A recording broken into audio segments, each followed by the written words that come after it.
nze ddembe era essaawa eno nze ndi mu kujeebaza enkozi obulungi obutagambika. Ennaku zino waliyo ekintu bakiyita social capital, nakyo tujja kituukako mu maaso eyo. Teri kintu kirungi nga social capital. Social capital okitegeera? Ntegedde abantu bangi, nfunye emikwano mingi, nkolaganye n'abantu bangi, enzigi nyingi zenziguliddewo. So okugalawo kwayo, I can assure you, era still I've lost income besides the salary. Uganda bannange no kambabulire, Uganda nsi nnungi. Era kyovula abantu abafuluma Uganda bafuluma lwa kintu eki sente. Andi kyovula bandi buli afuna ku sente ayagala kudda wa Uganda. Uganda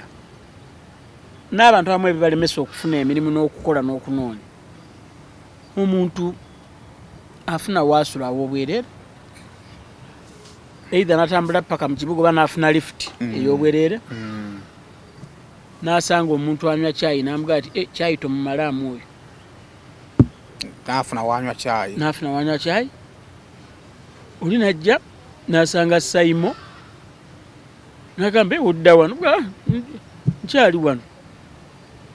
N'abeeraawo. Saimo ava ku BBS ssaawa 3 agenda Nakiwogo. Naye ali board okuvuga obwomu. Obaye olina obudde tugende ffenna. Tewali mutawaana. Awo ng'amanya nti ekyemisana Saimo ajja kimuyisaamu. Bajja kudda bonna. Agenda okutuukayo nga waliyo n'ebyokunywa nawo n'anywa, n'agenda afuna omukisa ogusembayo ng'ali ku ruutu yemwe eve Nakiwogo Saimo okudda eka nga bajja mu droppinga nako. Abantu bangi batambuza obulamu era nga ne tutambulira awo. Kuyiiya n'afuna yamutumye wano n'afuna yamutumye wali. Ebulaayi ebyo tebiriyo, tebisoboka. Ekitegeeza wano, because we don't have pressure, we are living a comfortable life. Thank you. Eri bw'otakola tolya. Kyokka ne wantu tusobola okweteekako that pressure. Era nze nina ekintu kye nali ngamba nti nandyagadde singa kisoboka buli mwana bw'amala esi4 n'agenda n'akuba ekyeyo omwaka ogwo nadda. Perception ne perspective bw'amala esi6 n'agenda n'akuba ekyeyo omwaka ogwo nadda. Trust me, ekyesagisoma obwongo bulala bubikkuse. Almutawa Enterprises Limited bano bakugu nnyo musonga za real estate season na oyagala kutunda oba kugula ttaka wekwate Almutawa Enterprises Limited. Tulina ploti ez'enjawulo enteketeko bulungi ate nga ne bbeeyi yaazo esobokera ddala. Ensonga zonna ez'ettaka wamu n'okulikulaakulanya tuzikolako. Tugula sako n'okutunda amayumba era tusolooza n'abapangisa oba okulabirira ennyumba zo. Abakozi baffe bonna bakuguka era bakozesa mazima meereere. Crystal Clearing and Forwarding Company Limited bebokka basobola okukiriyalinga emmotoka okuva e Mombasa ne Dar es Salaam ne bagituusa e Kampala. Nawe ayagala okutumya emmotoka okuva Japan etuuke Mombasa oba Dar es Salaam weebali okuyambako. Crystal Clearing and Forwarding Company Limited bakola ku nsonga z'okuwandiisa emmotoka omulundi ogusoose mu URA, okukyusa namba plate z'emmotoka okuva mu ya bbulu oba red okudda mu namba plate za bulijjo, transfer z'emmotoka oba okukyusa logbook, car import and export duty computation byonna babikolako. Basangibwa ku Coin Car Bond mu maaso ga Crown Beverages oba ku Pepsi. Kale kusema official najyo sinzira okubanga to tulaba kwaniriza n'olunaku olwaleero mwere kubanga ate mutwegaseeko subscribing ku mukutu guno okusobola okubanga ate ofuna videos ezifaanaganako bweziti. Tuba tutambula omwezi nno tugudduka. We are approaching Christmas. Leero ennaku zomezi ziri 20. Kitegeeza nti ziri nnaku 3. Tukale ziri nnaku 4, ate zino ennaku 4 ziri mu weekend ya nnaku 2. Kati tuba tusigaza almost ennaku 2. That is Thursday and Friday. Kuba kyotafunye ku Saturday ne Sunday oyinza okubanga tojja kifuna. Nkwaniriza nina Uncle Eddie wano tugenda kubanga ate tunyumyamu emboozi. Nina ekirowoozo nti bw'onaagiraba of course oyinza okunyumirwa olw'ebiyinza okwetabikamu naye ate oyinza okuyiga ennyo. Sanso okulaba Uncle Eddie. Sikwe mulundi naye mukyaziza kweno kyano lwaki mukyaziza bulijjo mbeerako ne kyano teyatandikira kuggwe sebugamba simanyi gamba simanyi omwana oyo yeekuumira mu kumanya wagenda n'okeerawo ku kyano labe emabega evudde amanyira akakuli kali waliwo kebera byaje ako Edion okuleka bino nga tuli mu gundi nga tuli ne either Vibe Life ne tukola ffenna oba Kasuku Live ne tukola ffenna leero gwe mulundi gwange ogusoose okukyalako ku Simon Official naye weebale kola ntugezaako kuba omanyi womanyira nti omuntu akola andi ng'akola bulungi oba oyite eyo mu bantu kati abantu ng'edda bwe bakootinga nga mpulidde boogera ku CBS mpulidde gundi ku ddembe ng'agamba mpulidde gundi ku Simba agambye omanyi nti emboozi ekyuse nnyo kati abantu bali nnyo mu nalabye kweno gundi ya Simon nalabye kweno YouTube channel ya gundi bakyazizza gundi emboozi egenze bendinga nyo kamande mirundi mingi abantu bakurifaringako. Is it hard work oba mukisa nti nabaali basinga bagenda? It is hard work and it is doing a good job. Omanyi era na kino kigenda tutwalira ddala mu kirugenda okwogerako. Waliyo ekintu bakiyita complacency. Ekintu ekyo kigambo kya Luzungu. Okukizza mu lulimi olw'Oluganda abantu ffenna okukibantu tukitegeeraganako bulungi. Kiringa nga bw'anigamba nti omuntu amanyiira omulimu. Ekigambo kyawo. Omuntu bw'amanyiira omulimu. Okulangajja. N'alangajja. Omuntu bw'amanyiira omulimu. Bayinza okuga nti saawa 2 olina okubanga otuuse. Mu bintu by'emirimu oba kampe kyakulabirako kiikino oyinza okukubisa business cards 10 n'ogaba business card 10 ezikuba ndozo bagira emitwalo nga 10 n'ogaba business card n'ogaba card naye nga tewaliyo ereetayo kuki na client omu bw'ati na client omu wazikubisa emitwalo meka 10 naye kaadi eya 997 nekuleetera omulimu gwa miliyoni 10 naye nga zino okuva ku emu paka ku 996 tewali abadde akuba wadde n'okubipinga ng'osikazaawo ezi kakati osobola okusanga omuntu anafuira ku 5 nakati ezo kaadi tezigasa nze nazikubisa naye ne bw'ozigaba abantu tezokola ki nazikubisa n'endala nnyingi zaasigalawo kakati omuntu oyo singa ava mu system gwe nojja noga nti nze kaadi zange eva mba nazo okitegedde tebagamba nti oli yakaddiwa n'avaawo oba taba nti oli yali akola bubi okitegedde gwe onazze noga nti nze business card tenva ku mubiri otegedde enjawulo eriwa waliwo alemeddeko waliwo alangajjadde abatulaba mu byonna byonna ekisooka mukisa gwa Katonda ogwo gw'omukulu omukisa mukulu naye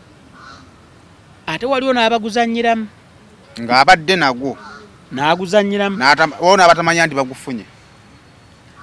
oli n'afuna mikwano gyaffe tuba nabo n'afuna omulimu bw'afuna omusaala n'agenda mu bbaala n'anywa ennaku ezi 2 Friday, Saturday, Sunday ku Monday n'atakola ne Tuesday n'addayo ku Wednesday n'agufuula omuze kati oyo omukisa aba agukoze eki aguzannyiddemu aba aguzannyiramu 4 ng'ogyeko omukisa gwa Katonda ogutalabika naye ng'ate olumu guyita mu bantu tulina kukola naye nga mu kukola waliyo ebintu ebyetaagisa nga ki ne bw'oba tolina mulimu beera muyonjo. Be smart. And being smart is not wearing expensive clothes. Wakubiri emudi yakitugambako. Omanyi waliyo abantu abakitwala kati oyo agamba omuntu abeere smart nze nina akakadde akagula essuuti nedda ssebo. Omusajja mwali mu kibuga atambuza amakooti olina omutwalo ekkooti tukinya abantu akantu k'ekkooti kati ate abaana ke baayiga omanyi ekkooti zaasooka ne zijja kati abagagga ne mwajja ne batukula zino eziri punchiti zino bozimanyi ezo nga kati olabira omugagga abaana abo downtown nalo ne baziyiiya agenda n'agijja era nayo n'agipanchi n'agiteeka kati ako edi aba ali bayitanga tabatundanga amakooti abo ng'ojamba sajja mwerabidde so kati yadda na Serif Garment si oba waliwo omulala alemeddeko ennyo mwami Musoga ali ku Uganda ali ku Garden City bannangika baali babiri oba ojambadde nga nange nyambadde yange kakati amanyi kirasi yajja n'akwatako n'agamba eno si yaffe naye nga munda bikaffena tufaanagana tu mu wino ne mu butalo buno obw'emabbali osanga omwana ng'ayiye amasaati nga 10 ezeze 5 bannange toyambala saati ya kitogi kirumiddwa nkuyege ne bw'obanga gwe omulimu gw'okola gwa kusabiriza toyambala saati ng'ekitogi ate kambabuulira akasembayo essaati ekitogi bwe kiyababirira ddala bw'obanga tolina ssente gende w'omutunzi ow'ekyalaani siringi 5 ba 10 akikwate akijjeko akikyuse oyo tene n'ak'omunda ekibabiridde kidde munda kibeere nga kyovu nyako bwoti ogenda ogikolole okitegedde fuba obeere smart kubetegeeza kubeera nti ng'otukula bw'oba nti onoonya mulimu fubanga nnyo okeere ku makya engatto yo gisiimuule weewale engatto ey'eddiba manya weewale engatto ey'olugoye weewale swedi nzibu za kumenteininga fuba nnyo ofune ey'eddiba ne bwebeegi okiwulira mpulira era bw'obanga oli mu mbeera esabayo omuntu engatto tomusabanga trainer eyo yakwejalabya saba ngatto ya ddiba. Bino byonna bye tugenda olwaleero okwogerako twogera na muntu anoonya mulimu ayagala mulimu ayagala okwekuumira ku mulimu kugamba obulamu obwa employment ali ku mulimu biki ebikugattako ebiki mu luyaayi bagamba ebikulabisa biki kwegamba ebirinde okuleetera omuntu ga nti nedda oli yabajja muyimiridde bana oli naayitamu omu ne bajjamu omu oyo ajje kyekiyinza obba ekyenjawulo nga muvudde kuba ndi mwena qualifications mwasoma fuba olabe nti toyambala saati ng'ekitogi kibiriridde fuba nga bw'osobola obeere n'obutambaala bw'obwo ng'akamu kakusiimuula ngatto bwe kasita otuuka awantu nga tonnayingira wali woogenda bantu kulaba debbali siimula engatto yo bulungi ebeere nti ekolaki ebeere nti etukula teri kintu kibi nga muntu kuyingira wantu ng'engatto ekutte enfuufu kwegamba omuntu alina engeri gyakulabamu okiraba naawo ekintu ekirala hygiene obuyonjo obw'oku mubiri abantu bangi awo njagala oleeta akantu ako nana abantu bangi akaswa akava mu kamwa tekaba kalungi kakati obuzibu bwe bujjira ogenza osaba mulimu oba ogenza oyagala complaininga ku promotion oba ogenza oyagala complaininga ku pay rise naye akamwa kawunya time kitegeeza olimitinga budde bw'omuntu okuba agenda okumala ng'akuwuliriza tajja kuwuliriza kumala bbanga ddene ajja kugoba mangu andi okugoba kwe emirundi egisinga kujja kubakwa nedda okitegedde akwewonya ogende njagala kukka wansi okutegeeragana obulungi ne munnayuganda ndaba waliwo akatiba kayita kayuukiyuuki nakanoonyezza ne kambula si kangu kakulaba naye bw'obanga osula wabweru wa mayiro 5 okuva ku City Square akayuukiyuuki gye kali ku nsiko oyo njogera n'omuntu aŋŋamba nti embeera mbi nnyo tasobola na kugula kaswaki ate nga baatwanguyiza mu gweddagala ly'amanyi okuteeramu akasenya waliyo akati ako munnange nali ngeze Zanzibar ennaku ezo nga kaswaki nkamanyi akayuukiyuuki ako nkamanyi nga nzijjukira nalabakedda twali tugenze mu kyalo nga waliwo gayi atambula nako ku macyanga akasenyesa bwali mu kyalo kakati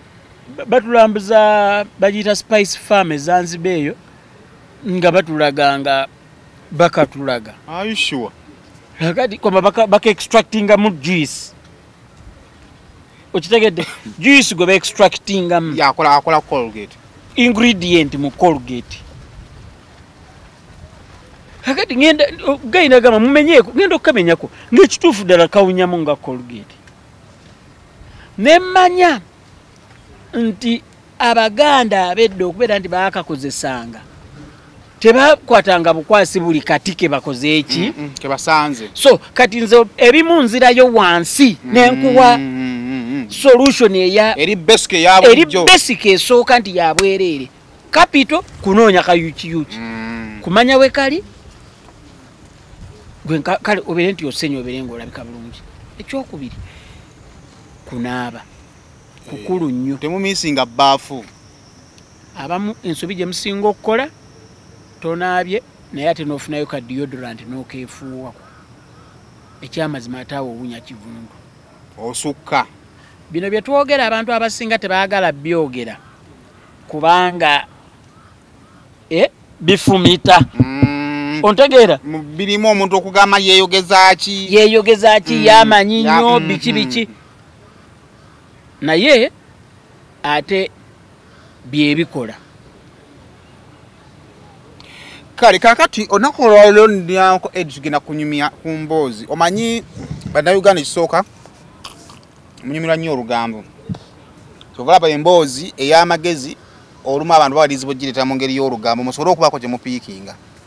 abalala ne tubivaawo nga katulekerawo tetugenda kuyigiriza bannayuganda tebagala kuyiga nga abamu tebafunye strategy ya lugambo kakati omwaka nga guggwako by chance eri mu abalabi Dembe FM yagaddewo omanyi mu bulamu waliwo ebifo ku makubo ge tutambulira kati nze lwentambula ku Hoima Road awo nga ku Yesu amalaawo nsanga ebiseera ebisinga nsangawo akabenje kati nze buli wemba nvuga kijja mu bwongo bwange nti weegendereza ogenda okutuuka ku Yesu amala tobeera involved mu kabenje kubanga mbusanze bungi kati baganda baffe bagenze nga bakafiiramu by chance nze njigiddemu kati ebyo ebiseera ebisinga bibeera lessons eri abantu nti omwaka nga guggwako Dembe FM egaddewo kyokka ate omwaka bwe guba guggwako gwe gubeereke kabeera akaseera akatuufu akwekuba mu ttooki okumanya lwaki wendi wennemedde lwaki bannange bagenze lwaki omulimu gwange nguluuzi nze abalala era mu lugambo lwenyini twogerako abamu mwade nga mugamba mubadde mwogera mugenda kulyawa of course amanyanko Eddie amanyi Kasuku amanyi Jenkins yagamba they are fine naye ate we muba mukyogeddeko kitegeeza nti kyekibeera mu society gye tuwangaya nti oba kujjako omulimu ddala olaga wogenda kulyawa ate ne radio kati kiringanga ne YouTube channel waliyo omuntu akola graphics kankwate wano wenyini wetuli abantu tebamumanyi DOP ali ku kamera director of photography abantu tebamumanyi okiraba osobola okubeera nga tesigwa editing ng'olina omwana gw'okozesa oku editing nga abantu tebamumanyi kakati naye gwe olw'okuba olinayo omulimu guno naguli n'omulala YouTube channel bweggalawo abantu bagamba kimu Saimo agenda kulyaki azze mu kyalo nti oyo ali bulungi alina n'egindi akola ne wali alina n'omulimu egindi kati abantu bakisekeramu awo forgetting DOP agenda kuddawa tagenda kukolya owa graphics agenda kuddawa editor agenda kuddawa kati YouTube channel nazo zigenze wala abantu amukati balina ne studio wobadde opangisa landlord oyo gobadde opangisa ko studio eyo income evuddewo okiwulira tali sure dirwana afuna mulala ayingira oyinza okubanga wobadde opangisa nyini nyimba yafa buli mwana ne bamuwaako omuzigo wali obaddeko mu mbeera eyo baana 8 oli yali azimbye ennyumba ze ya muzeyi bayina ennyumba awe katwe bazigabana ngabana eyo buli muzigo oli yamanyi oba agusulamu oba agupangisa naye teri atunda buli omma bakoleki hakati oli omusanga ng'akazigo kaako ibadde lifeline ye so neddembe yes waliwo abamu abajja okusigala nga balinako kebalya bemuyimbirira nti awo yalina kino oyo yali bwati naye ate waliyo abadde nga ddembe gyokka gyatunuulidde katatono naawe ali mu kusekera bwoli ku kyeyo nina omuwala mukwano gwange yampeereza voice note yakagenda e Saudi ne mukugenda e Saudi leero yafunye contract ya kugenda mu kiyumba bakupangisa omwezi nojjanga wano mu hoteli kye bakwagaza wekiggwako noddayo ku kiyumba ne badde ne bakugula bakutwala ewalala naye bala bali batandise okudduka okuva e Saudi nga bagenda e Dubai kati yani baddenga manager yamuweereza audio naye nga mubigamba yamugamba okwogera ne banna abadduka namugamba gamba banno tebadduka kubanga abawala aba Ethiopia bayingidde mu market ate balayisi kati kino kijjirawa inti zino faces zemwe abazozisobola okusigala ne bana ababali emabega ba Lawrence bagenda kujja beetabe mummwe we beetaba mummwe bagenda kusuula akatale omalirize nga woli wojjo bukaddo bitosobola kubujja kubanga Lawrence ali willing kusaka okukolera akakadde kwana Uganda balitalina kyakolera buterevu so buli wonsekera omulimu ogugudde guyinza okubanga direct gotunuddemu ako edasobola ku affectinga naye nga omukaago gumutambuliramu emabega gwa affectinga ate kino kyenjagala ekirala obabuulira nze ddembe era essaawa eno nze ndi mu kujeebaza enkozi obulungi obutagambika ennaku zino waliyo ekintu bakiyita social capital nakyo tujja kituukako mu maaso eyo teri kintu kirungi nga social capital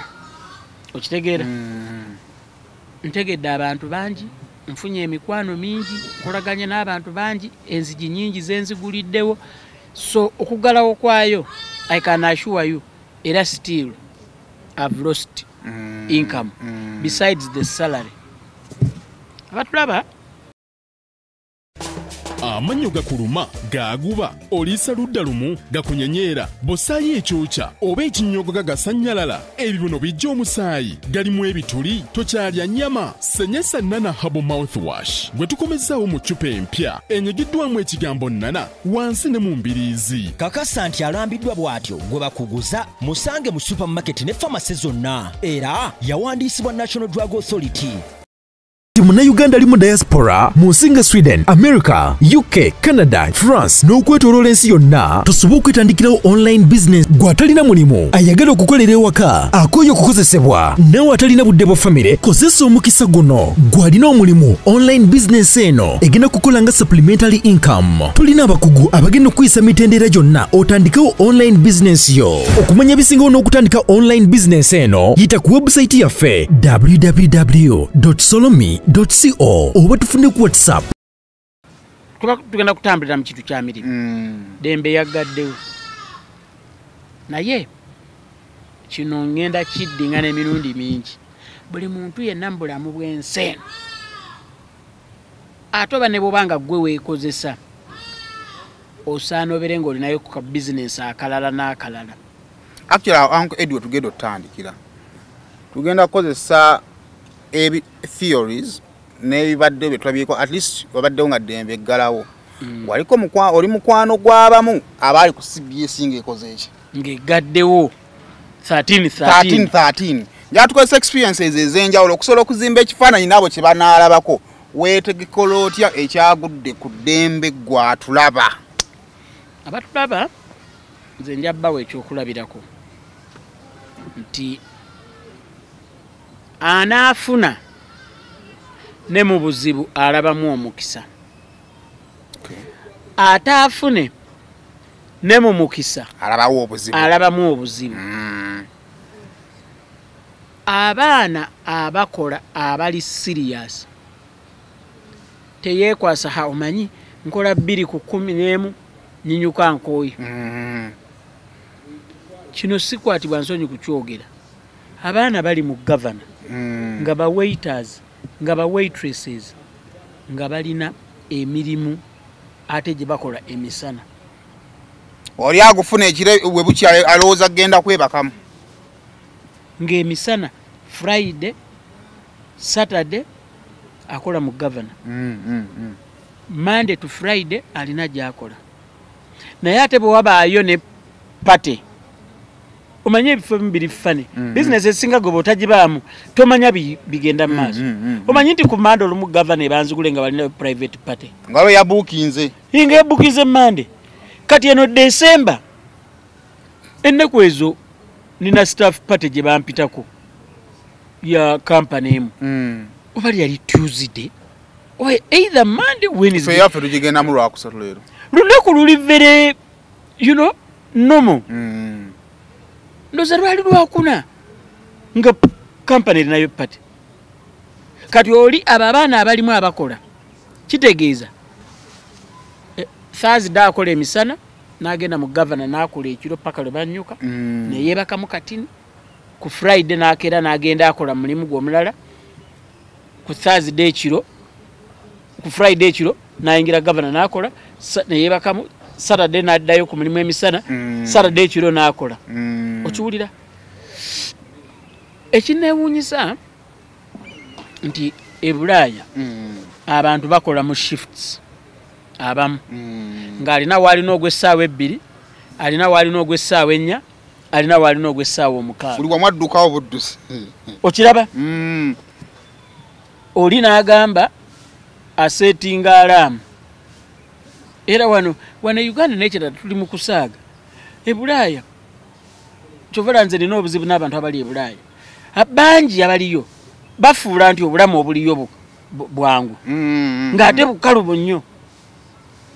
okiraba wano omuntu azaalibwa n'akula n'afa nga wa myaka 95 nga takozesezza ku alaamu kuzuukuka ebulaaya buli muntu bulamu bwa alamu fine oli kala akyusa bukyusa mirimu oba kinaalekera okukozesa alamu but there has to be something that reminds but at one point mu bulamu bwongo ogenze ebulaaya waliwo awali alamu ng'oli akeera nze nja kwewaako nga example nze nalinako ko omulimu nga nkola essaawa ezi 6 to 8 cleaning job nenvaawo nengenda okusoma nenva ku ssomero nengenda okukola naye nga ate bwenyinyuka nga buli Saturday Sunday nga ate nina kawash gye ngenda okukola tuli mu mirimu 3 mu wiiki nga nina emirimu egi kawash yali ya gayi muna Uganda bamuyita Ayatola Muganzi akyaliyo ali mu East London eyo yali musajja mulungi nnyo mwebaza sirimwerabira gayo oyo yankola obulungi obutagambika what do I mean naye ate wano Uganda oli bw'omugamba nti omanyi nti wano Dembe tukola naye wandigasseeko gattako kalimu funayo akalala kikuba nti ngenda okunyuka olweggulo nga nkooyi nkeera nnyo wenvira kumekusasa tumanyala kuddayo kwebakamuko banjagala nsooke neebakemuko mpowe nomugamba wandigasseeko era abagasseeko olumu olugi lugenda okuggala bakosebwa ekyo saagala muntu abeere yagambe nti tetwakoseddwa ba motivation speaker mbayina n'ebigambo babirina naye at least wano tuli mu kwogera ku byolabye n'ebikuguddeko ebyaddala examples tezigenda kubeera fetched mukwano gange yaŋŋamba zitambulira mu byolabye ngenda bawo ekyokulabirako abantu balina event companies naye event companies abantu abasinga abeera muntu ki naye ng'alina abantu be bakozesa bw'abeetaaga ng'abayita mulimu bwe guggwawo nga mulimu addayo bwe guggwa nga lumu addayo kibanga kicuba nti oli afuna florist yakola ebimuli n'ayita akola high table n'ayita carpenter n'akola floor n'ayita abantu ab'engeri ezinjalo n'ayita ow'amasannyalaze akola lighting abagatta osanga embaga y'abantu 1,000 ng'eriko abakozi 100 nga mukama waabwe ali omu ye yayise n'ayita ono owakino n'ayita oli owakiri n'ayita oli owakiri n'ayita oli owakiri naye mu bantu abo mulimu be tuyita ba casuals ba casuals bwe bakola guno na guli kisinzira ku kye muliko yambaza obutebe situla bino mbiteeke wali muteeka charger plates ku mmeeza biki ebyo kati njagala kuzuukusa abantu bungu osobola okuba nga okola ku radio oyinza okuba nga toli on air kubaga oyinza okuŋŋamba kati nze omuntu abeera ku mpewo abantu gwe balaba bandaba batyanga nga nyambaza butebe okitegeera kati kyokola ekyangu oyinza okuba nga okola eno mabega oli producer teryakumanyi oli editor teryakumanyi munoonyereze kampuni ezikola event management mubatuukirire totuukirire omu kuba teriyo ndowooza wano fenon gwe nyinza okugamba yalina emirimu back to back buli weekend alina wagenda okukola buli weekend kyokola tuukirira ab'enjawulo genda ku Equatorial Mall genda ku Newmark okiraba gwe tuukawo oli mubuulira amanyago mugambe nina gye nkola naye wendi bwabaayo omulimu mbadde nsaba onkolireko kino nsobola okukikola abaana bafuna 10, 15, 20, 5 okusinziira ku mulimu kigwakoze buli lunaku omwana asobola okukolera okusinziira emirimu gimu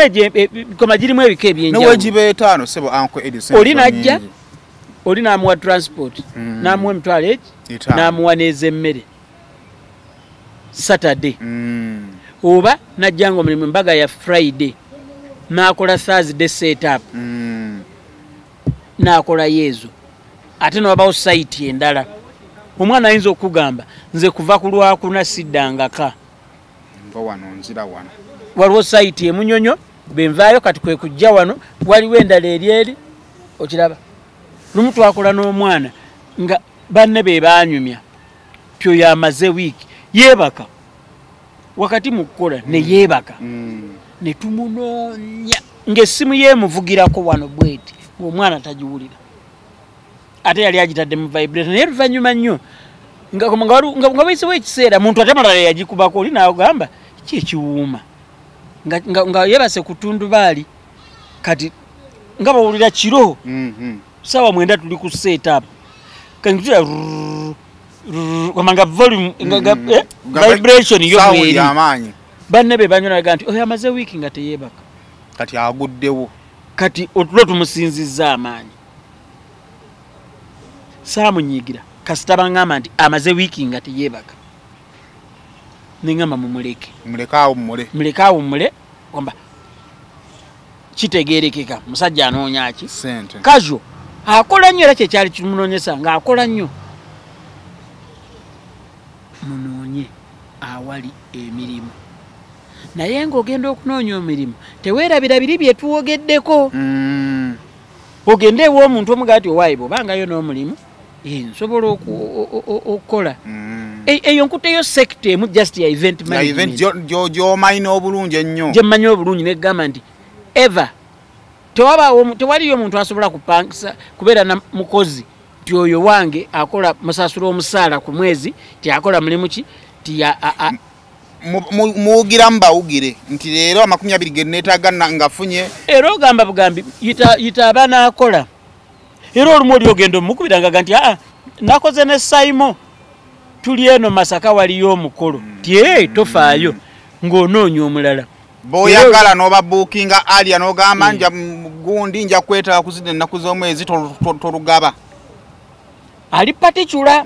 oba alina ekintu ekiri crucial ennyo kyakola omusasula nako deposit nti oba florist oba wa draping oba waki okitegeera bulungi kati bano company zino eza tents okiraba photogenics yesinga obunene ne kati bangi tents for you ani luminasi ani bangi upscale eyo nayo waliyo emirimu obeera osobola okufunayo omulimu otya era nayo ogenda bagambye nti abaye nti nze nkola wali mu company bweti ndi muzimbi oba mpeereza naye bwe wabaawo omulimu obudde mbufuna kuba eri nkola 2 ku 11 ate emirundi egisinga tenti muzizimba ekiro bwe muba mwetaaze namba yange yene y'essimu akantu akalala akakulu ennyo phone manners ne communication skills zeziriwa communication skills yengeri gyoyogeramu n'abantu mukama wange osibeeta ssebo gyendi mukama wange amannya gange nze gundi mbeera gindi nkolera gindi omuntu akuwa amatu okusinga omuntu azze alinako gye yabadde n'afunayo akasubi oba toothpick agitadde mu kamwa leero wabanga alinako kokubirevu emmere gye yalidde esigaddemu n'ayingira n'atunula bw'ati akulinda gwe omubuuze gwe gwasanze mu office oba najja wakati mulina bye mwogera waliwo emboozi genda mu maaso naga mukama wange olinayo no ku mulimu nze ije bale kuba nina kyenkubuuza mzee nina kyembuuza eno mulinayo ku mulimu kugamba otegera communication skills mutegeera nakuwa enamba y'essimu waliyo abantu nga eva buli lwomukubira essimu ye tebaako oba simanyi oba okolaganako n'abantu bwe bati womwetaagira essimu tebaako oba takwata oba abeera aliwo n'another line noga nti ndowooza agirabye ananzirira gwe n'omala kwenyula oluvannyuma lw'essaawa ezi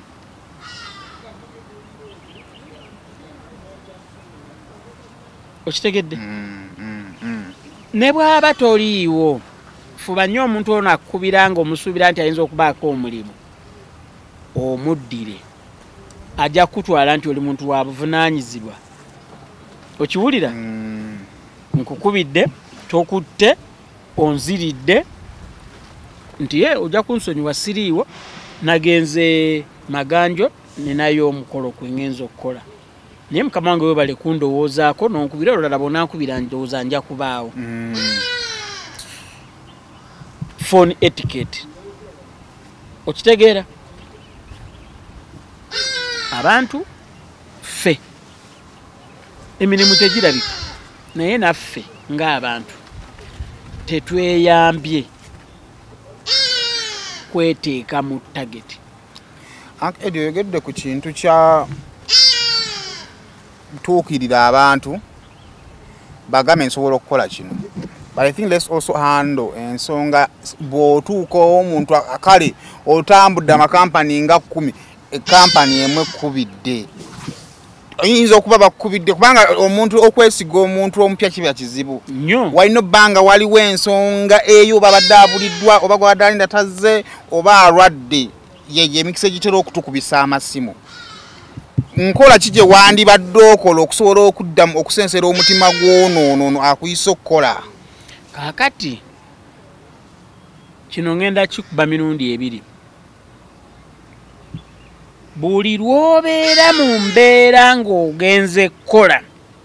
naddala nga kicuba naguli omulimu ogwa permanent nagwo gukole bulungi naye nti kicuba kola nnyo n'amaanyi omusajja ono omusanyusa akuwadde omulimu omukyalo ono omusanyusa akuwadde omulimu olw'okukola kwo afiiringe enkolayo akufiiringe through hard work bw'anaatuuka okufuna sayiti endala nga yeetaaga abakozi ajja kubuza omuvubuka oli ayambala gaalubindi ow'amaaso amanene bannange yaani erinnya lye yabadde akola namulabye nga mukozi munfunire enamba ye ku Saturday tuteekwa okukola n'omuvubuka oyo ajjukira mu ngeri gye wakolamu ajjukira engeri gye wakolamu kituufu naye opangisa omuntu azze kukolayo mulundi ogwo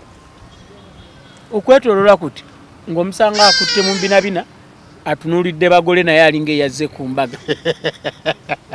oba amanyi abakazi balina engeri gye baagalamu ajaluna mu biro oyo leero bwe kujja abagira ne wajja omuyimbi omusanga ajjeyo akasimu omusanga ali ku muyimbi ayimbira ku muyimbi wabula wamuleese yalina ekisumuluzo ky'amafuta ga genereeta era wamugambye ti buli ssaawa itawo cekinge ku genereeta eyo opime n'omulaga ne bwalina okupima amafuta okulaba mwegali temuli n'amala essaawa ezo because moment eyo omukolo gubadde gw'amaanyi abayimbi babaleese back to back naafuna waatula alaba abayimbi anyumirwa ekintu ekirala kyenjagala obbalaga bwe babanga bakuleese kukola mu ddiko nga example tekigaana bw'olaba amacupa agagudde okugalondawo n'ogateeka wali okiwulira buli lwo offeringa more than what you were told to do trust me it pays off nze nagendako n'omwana ku site okukakananga nali sikoze ddiko nze nali nkola event management naye nze bwe mbakoze event management mba n'amagye gange kuba eva buli mukolo wabeerawo niidi y'abantu abantu amu bagenda bategeka okwanjula omukozi Simon najja ne roole lukulula naye ebintu mubyeko bweriti kati nze eva mbeera ne ttiimu yange bantu 10 buli mukolo gwenkola mba ne ttiimu yange bantu 10 era bwe babanga tewaliwo kyakkola kyonna nga nfuna awantu out of sight eyabano nga bagamba mutuulaawo mbaagala mwenna mu kifo kimu bwe mba nkwetaaga manye wawenkujja naye sikolangako mukolo bonna 10 ne babeera nti bagumazeko nga batudde era ogenda okugira bwe kuti abaye emmotoka zisusse obungi twetaaga omuntu abeere mu parking eri akutukuumira emmotoka n'ogamba alo jangu genda okuma emmotoka ezo okugira bwe kuti nti abaye kino kyerabiddwa mubaamu n'amanya emmotoka genda okime kino na kino bwe kiti abaye abako batuuse naye ebintu byetaaga okusitula nga bakola line okusitula ebintu kati naye nina omuvubuka dikoleeta omunya muntu alako he was so good bujagujagu dikoleeta n'agamba saagala mutwala nga sikugambye naye omuvubuka oyo mwagadde nsaba mutwale lwakola bulungi fe bajja bampadde ebimuli n'osooka olabirira ebimuli n'obeera ogwo kale ne bw'obanga oli awo n'obaako wali kyolaba ekyamasannyalaze nga tosobola kugamba nti wayi nga ndaba wano soketi plug ebuuseemu tiwabanga kyekibatawaanya oba ekinaabatawaanya oli agamba nze ndi ku bimuli bintu by'abasajja ebyo nze tebinkwatako kumba omuntu abadde ayitawo n'asamba extension top plug neebuukamu nevaamu so njagala naffe kano leero k'abantu kuyiga nkwata ya mirimu kikulu nnyo omanye omulimu guno ngenda banyumizayo ekintu ekirala abantu abakola nga bafuna ssente entono abasinga obungi bafuna obunafu n'ogenda mu restaurant ng'omwana bamuwa 10 mmeka 3 olunaku nga mukambwe naye gwogenze kulya mmere tomanyi kiki kya mmeka zaafuna kuba si mulimu gwo si gwe maneja waawo walira okiwulira naye kambabuulire nina omwana yali akola hoteli bagiyita Millennium awo kati awali hera yali ya mwami Millennium eno wano waliwo nawo Millennium wano awali hera ku Lubaga Road opposite Shero yali na Sojo Valo kuhera oluva kuhera ka flat ya kutokola bakambuka omwami bamitanga Mzee Kalenge yalina nga waliwo hotel ebisulo then ne restaurant naye waliwo omwana nga waitress yali mu vacation ya senior 6 ng'omwana oli abantu batuula mukaaga n'akwata oda zaabwe zonna nga tawandiise n'azireeta buli omu muddamu n'amuyitamu kiri bulungi oli bulungi kiri bulungi kati ekyokunywa ndeeteyo ki ne bakola oda mukaaga oba abantu baba bano baba basatu baba babiri ng'omwana akola bulungi nnyo kati lumu oli amubuuza babasasula batya naga nti wiiki bansasula $1.5 naye tusula wano tulya wano chai lunch sapa $1.5 ng'oli alina edduuka kituttemu ebbanga essimu kyali kikyali ky'amaanyi n'atwala omwana oyo n'amugamba olinawo osobola okusula naga nti naye ekinnemesaayo transport antuusaayo n'amubuuza transport mmeka n'amugamba nti okufuuka omukozi wange njagala menga nsobola okuwuliza n'amugulira essimu n'amubuulira ne airtime gwa n'amuteekako $300 ekyo kyenyumya kyaliwo nga mu myaka nga 2 2002 2003 awo bwewa 2001 abadde ku $600 almost n'alinnya ku $200 naye nga yagirinnyako lwaki nkolaye yali akola bulungi ti omwami oli yagendangawo ng'alya ne mikwano gye naye n'alaba ng'omwana aweereza bulungi nnyo so bw'obanga oli eyo ng'okola kola bulungi tonyiigira bano bakasitoma lwakuba nti tonyiigira kasitoma kubanga asaimu mukama awo takusasula bulungi kati obusungu bweri obuleete obuteeke ku ki ono akulabira wano ayinza obutakutwala ng'oli bwe bamutwala naye asobola okurekomendinga asobola okugamba eri omuvubuka ono mujagujagu bulungi kati avaawo omuzadde essomero wogenda okusomeseza omwana wo naawe weewuunya engeri gy'akyuka mu byenjigiriza lyerya Brain Parents Day and Boarding Primary School erisangibwa e Bukalango ssomero lya bawala n'abalenzi okuli abava awaka n'ab'ekisulo nga liviira ddala ku nassale okutuukira ddala ku kibiina ekyomusanvu essomero lino lya mulembe nnyo nga lisangibwa mu kifo ekyagazisa omuyizi okusoma obulungi Brain Parents Day and Boarding Primary School lisangibwa Bukalango okumanya ebisingawo osobola okututuukirira ku nnamba z'essimu ez'owammanga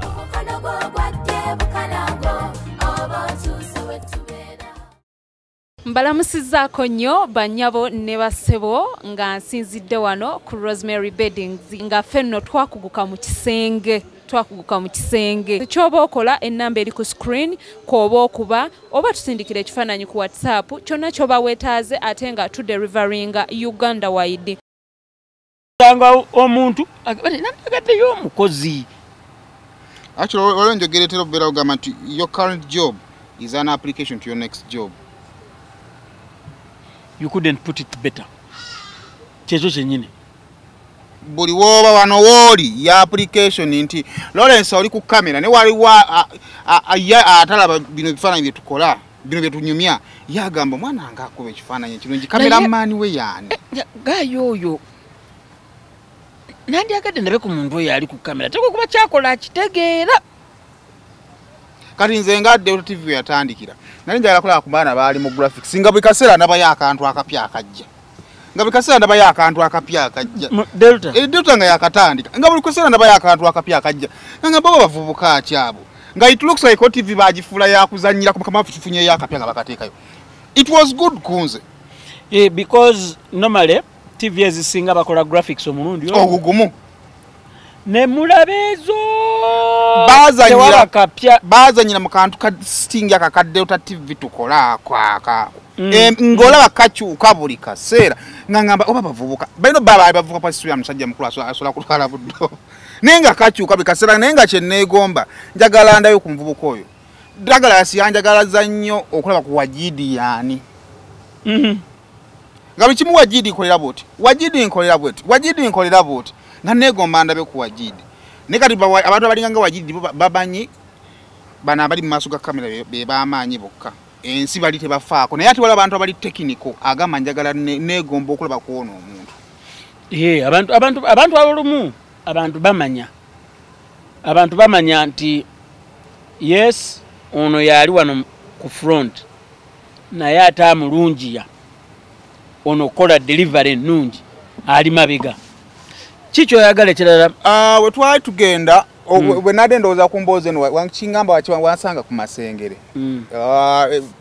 era nakijje ku kintu kino ankosendi namusanga kyali mu kukola mu kaseera ako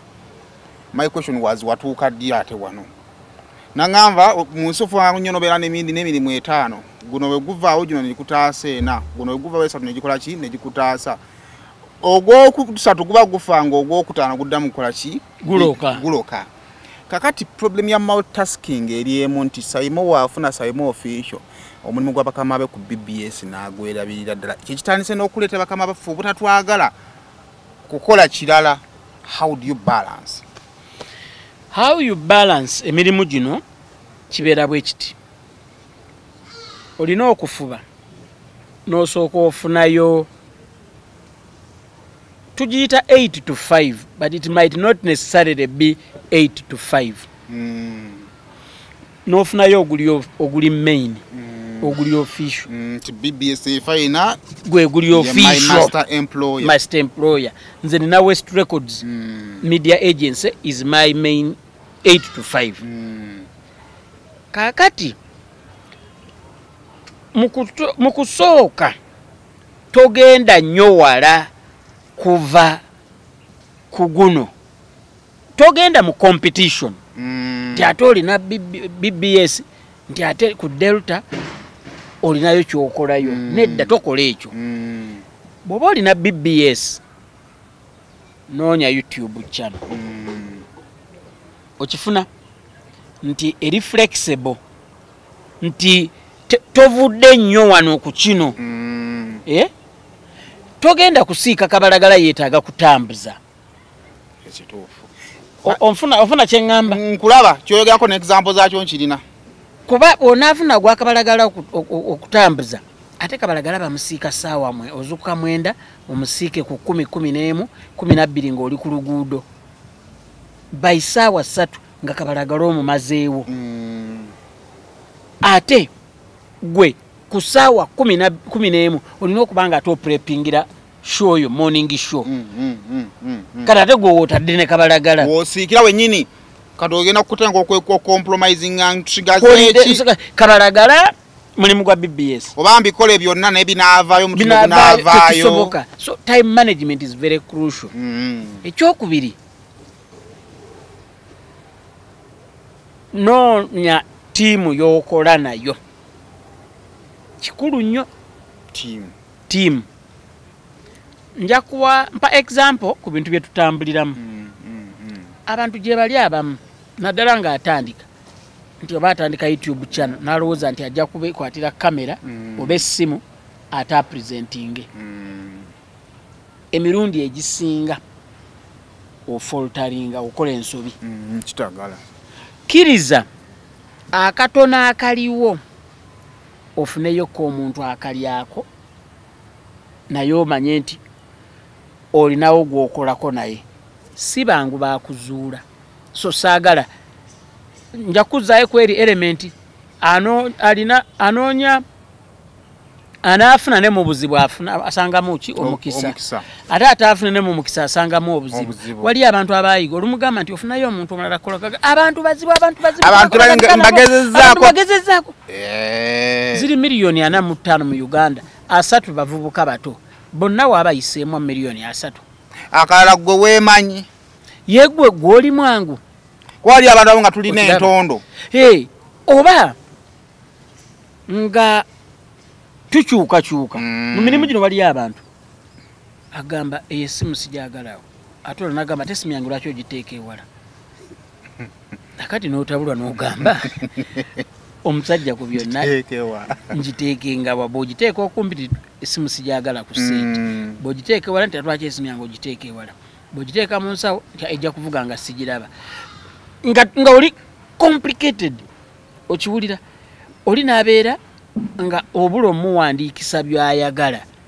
kuba buli kaseera leero ayogera kino enkya kyagala luli takyagala yayo namagala lisawo baako kyofolti kyamu nga ye wegamba nakussa ku bunkenge so naffe olumu bw'obanga olumba haso olina okukola ki then tolina kukola kintu kyonna nga kicompromisinga quality ya number 1 wakulwawo number 1 togitaataaganya ate tokwata mulimu gw'otaasobole toletera namba emu kuzimba mutima toletera namba emu kunyiiga dembe ne be yandiŋŋambye nti ennyongeza omusaala kuba ffenna abali mu mawulire tumanyi sealing y'omusipe evening drive show oba morning show sandigikkiriza kubanga togisobola kubanga already nina 8 to 5 yange ye West Records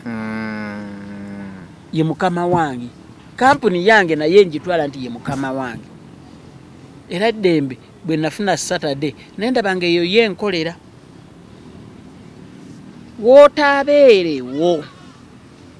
either ku mulimu namba emu oba ku mulimu namba 2 oba ku mulimu namba 3 communicate ne mukamaawo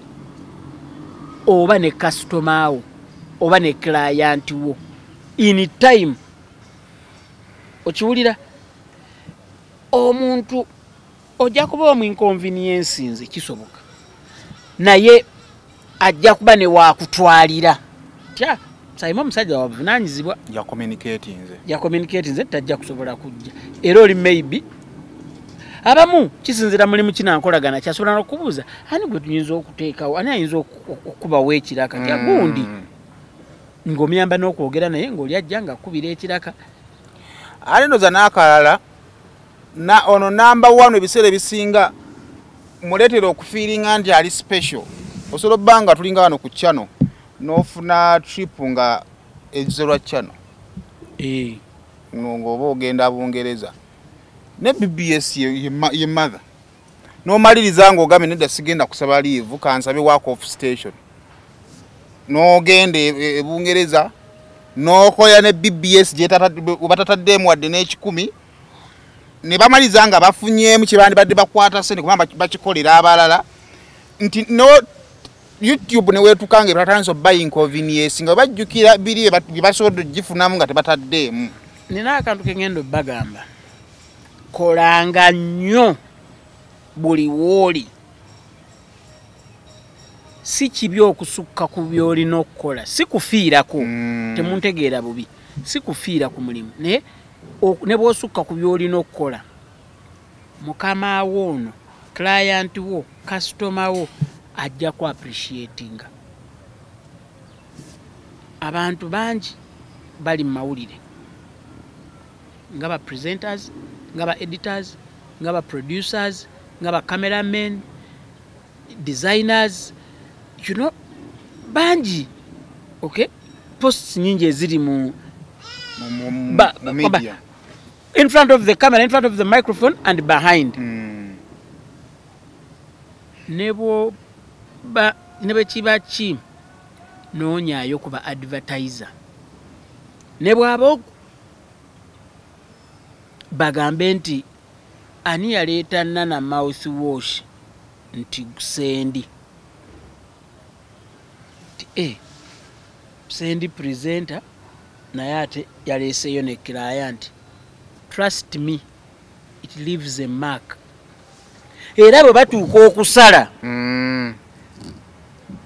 musobola okubeera nga mwenna mwenkana nga muli abantu aba ku mulimu ogwo ogwabayingiza nga baagala kusalako ki oba babiri bagende wasigalewo omu nga mwenkana ekiyinza okusigaza kirya ki ti naye ono aleetayo ku bakasitoma bali myaka 9 tebaleetanga ku bakasitoma kakati omanyi ensonga zino ez'okuya tebagala bbira nnyo naye kakati eno nsonga nkulu nnyo gye mbadde batumalirize naye wakuba nnate ebirala byebira mutima waliwo wakati enjawulo wakati w'okukola n'okwekoza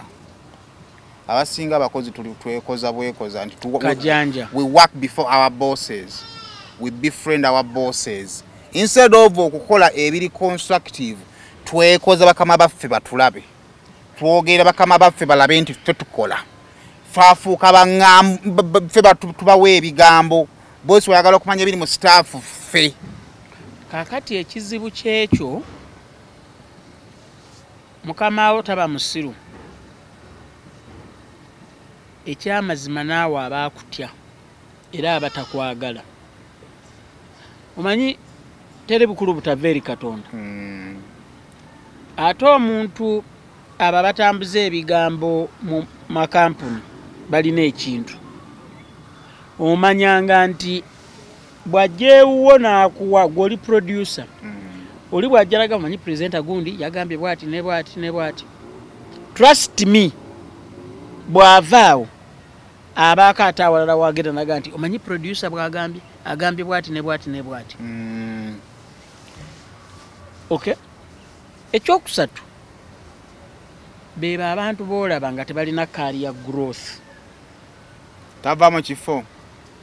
anti because takola talina kiri tangible talinaawo kimulabirwako nti omusajja akoze omwaka guno yakola shobweti ye yaleeta story eri ye ya breakinga kino nga ye time yonna agimaze ali kuki ku banne mufube mukole bulungi akantu akalala akakulu ennyo kabwesigwa tulina obuzibu obwesigwa si kintu kyaffe obuntu buba butono nnyo antumye kyakenda luno olukumi lwe lunaamuluma omanyi obutali bwesigwa bulungi kubanga obufunamu nekimenya omutima okuwulira nti Lawrence yankuba 15,000 si lwakubba nti zaakukyusa mu nfuna kwolwo nkugambye luba 10 lulina ekitiibwa kyo we kirusa koyinza okutwala 10 ng'omusajja badde atuse ku level egamba nti banka eyo entwalira obudde oba nfuna obupapula mbwejjulize nga wano mpe Lawrence antwalireyo naaga nti olaba takoze mazima ku 10 olwo bwe naamuwa 5 gange okitegedde enjogera ennungi communication skills hygiene enyambala attitude bw'obanga olina enviiri sanirira enviiri sanirira enviiri olabike bulungi nga tumalizanko Eddie nga tumalize na kino wakyogeddeko waali katono njagala era omalirize nakyo katono baganda baffe bafuluma ne bava wano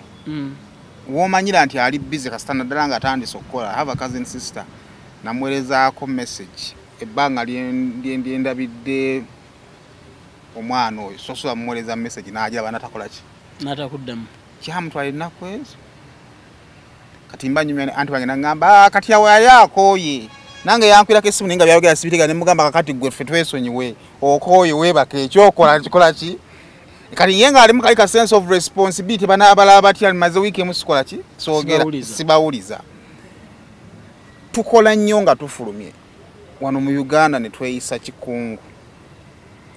kubanga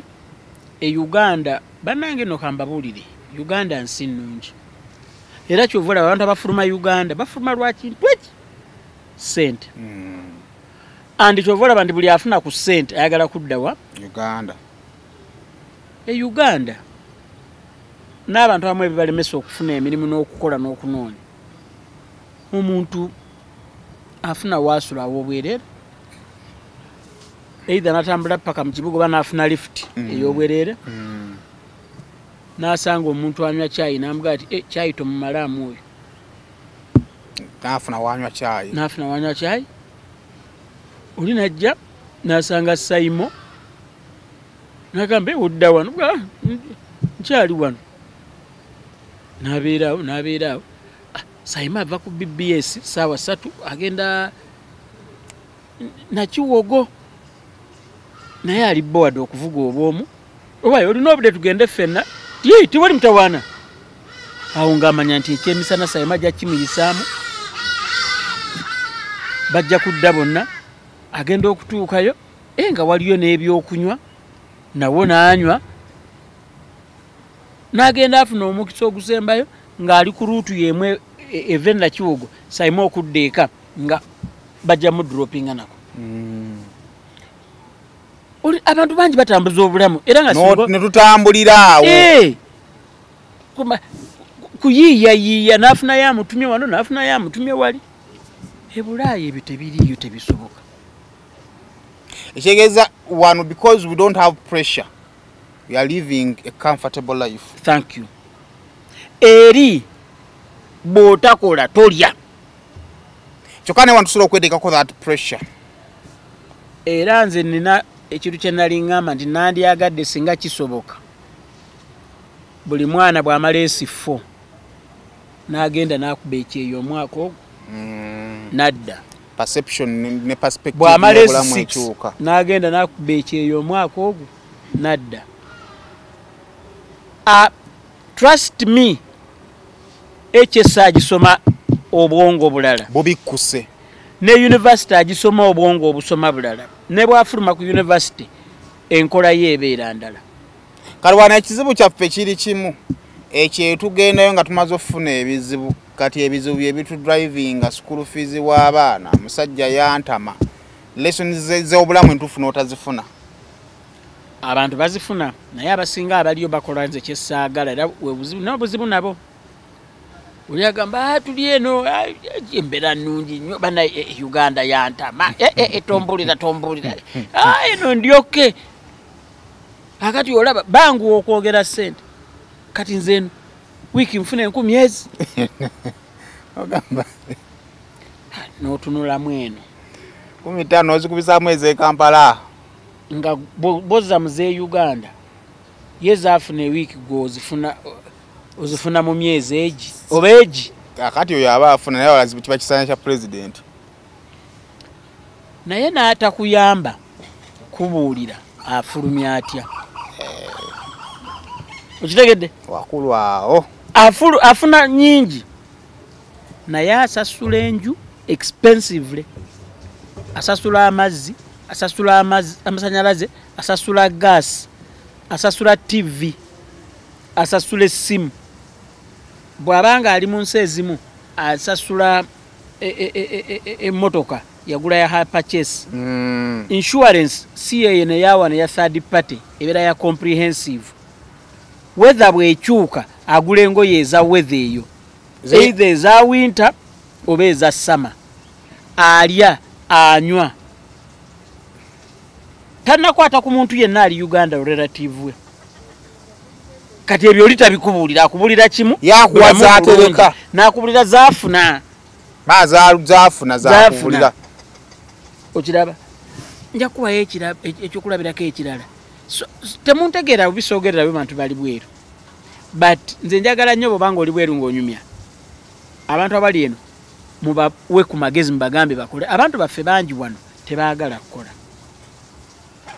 abantu baffe bangi omuzadde nkwanjulira Garfield Schools Mpererwe emyaka 14 gye tumaze mu buweereza tulina obukugu obusobola okuwa omwana wo kye yeetaaga wano ku Garfield okujjako okuba nti tuli bannantamigwa mu by'omu kibiina si we kiggweera kuba tukimanyi bulungi nti Katonda yatuwa obusobozi obw'enjawulo abasomesa baffe bakugu ddala era omwana asoma bw'alabako bw'otuwa omwana wo tumukuddizanga mujjuvu ebyeddiini biri ku mwanjo nnyo anti mu kutya Mukama amagezi mwe gasookera tulina entambula eyeesigika era tosaanye kweraliikirira ku byakwerinda bya mwana wo tokotogera mwana mwangu yeeka afuna omukisa mu kifo ekiteeketeekeddwa obulungi Garfield Schools Mpererwe every child every chance every day.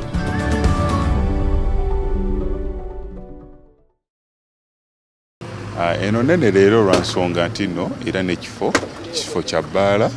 na restaurant so kiba kitegeeza abantu baba bangi nnyo okwawukana ne ku yawaka yes kyobula bw'oliyako ne tumugamba nti nno oyagala yaki alina kugamba njagala yawaka njagala ya bbaala yange oba njagala ya apartments zange kakati eno y'abantu bisatu sokupiti ejja tuuka ekiseera ekole ki ejjule nga yeetaaga okugogolamu kati dhani omuntu okujja n'ajjamu amayinja kati aleeta buleesi lupiira ne lusonseko mu pipe eyo ne lunywamu amazzi ago kale noonya kuba nafa Aulia Holdings ng'okozesa ennamba ezo ez'essimu okusobola okubeera nga ati bakutera biodigester tank sajja muzibu kati ate obuzibu bwe gwe obwagaza ki it's better to try and fail than failing to try era kyova olaba ti ababbi babba nnyo ssente z'abantu leeta ssente tugule enkoko tuzikulundire ng'ofune magoba ng'oli ayagala za bwereere oli n'agamba mpa emitwalo 5 nkulundire embuzi omwe temulina biyumba akantu ke njagala okusembyayo ke kano kamalirize wamma bw'oba olinayo akalimu konna k'okola fuba osavingeyo. How do you save? There is a new way of saving. Waliwo ze tuyita unit trusts. Unit trusts ezimu ne insurance zibikola. Ka kikugumu naye teriyo mugagga abeera musiru. So teriyo yadde omuntu ng'alina omutwalo gwe asobola okumala gagusuula. Naye ezo unit trust gye ziri nga ziri regulated by government. Zani badde zitya oteekayo ssente zo no saving. Kyezisingira banka. Banka sayimo bwoga nti kanterekengayo akasente kange. Ate oba oliawo nga bakulaga nti bakusazeeko banking charges. Ate bakusazeeko ledger fees. Ate bakusazeeko simanya biki. Okitegeera. Bubanga obusente obutono nebuwera basala olukumi bawesala 2 basala 4 basala 6 basala nabe natira okuzinga n'emitwalo gyange 7 gye nalinoonyeza mu kaseera kano mbadde mwavu kakadi kakala basinafuna budde nzija ale banka nakagigendamu naye kakati bali ezo unit trust funds gosobola okubeera ng'oteekayo akasenteko oteekayo ne bwoba osuula mutwalo ne bwoba osuula 2 ne bwoba osuula buli lunaku ne bwoba osuula buli wiiki